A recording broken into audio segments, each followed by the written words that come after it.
Ang tagal ko din hindi naka-vlog ngayon. Yan. Balik na lang tayo sa vlog.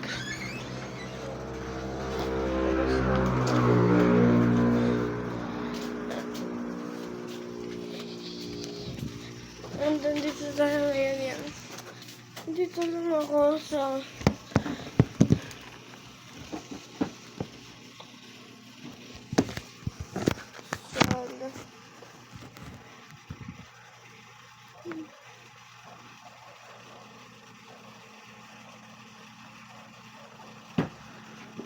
and guys, may ginagamit akong sabon.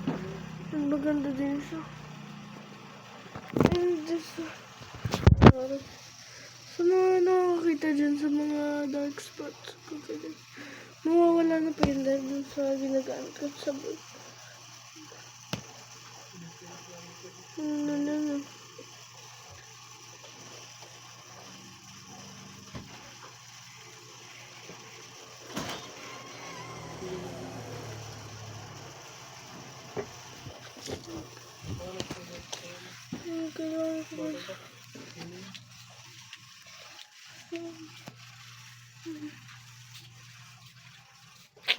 Okay, so balik na lang tayo bukas. Comment for part 2.